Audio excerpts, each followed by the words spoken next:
আত্মহত্যা কখনো কোনো সমস্যার সমাধান নয়, কষ্টের অবসানও নয়। এটা কেবল আরও গভীর শূন্যতা আর অসীম বেদনা রেখে যায়। ভগবান শ্রীকৃষ্ণের আদর্শ হলো সংগ্রাম, ধৈর্য, দায়িত্ব আর সত্যের পথে অটল থাকা। হ্যাঁ, আর কথা অস্বীকার করার কোনো উপায় নেই।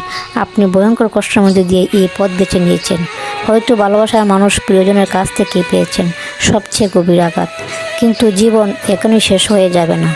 একটিবার যদি লড়াই করতেন, একটিবার যদি সময়কে সুযোগ দিতেন, তাহলে বুঝতে পারতেন জীবন আসলে কতটা সুন্দর, কতটা মূল্যবান।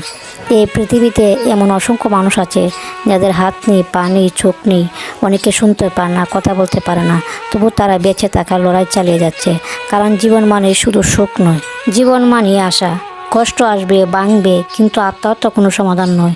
কথা বলুন, সাহায্য চান, সময় নিন। আপনি একা নন। জীবন হার মানানোর জন্য নয়, জীবন লড়াই করে এগিয়ে যাওয়ার জন্য। যদি কোনো ডিপ্রেশনে ভোগেন আর যদি আপনার পড়াশোনা থাকে, অবশ্যই একবার হলে শ্রীমদ্ ভগবদ গীতা করুন। সেখানে আপনার জীবনের সমস্যার সমাধান খুঁজে পাবে। কারণ ভগবান শ্রীকৃষ্ণ আমাদের বহুকাল আগেই শ্রীমদ্ ভগবদ গীতা উপহার স্বরূপ দিয়েছে জীবনের প্রত্যেকটি সমস্যার সমাধান খোঁজার জন্য। আপনি যদি একান্তইভাবে ডিপ্রেশনে ভোগেন, তাহলে অবশ্যই শ্রীমদ্ ভগবদ গীতা পড়ুন। অবশ্যই আপনার জীবন পাল্টাবে, আমি 100% গ্যারান্টি দিয়ে বলতে পারি। কখনো এই ভুল পথ বেছে নেবেন না। আত্মহত্যা কোনো জীবনের সমস্যার সমাধান নয়, বরং পরিবারের কষ্টদায়ক। আপনি হয়তো আত্মহত্যা করে বেঁচে যাবেন, কিন্তু আপনাকে হারানোর তার বেদনা নিয়ে আপনার পরিবারের পরিজনকে বয়ে বেড়াতে হবে সারা জীবন।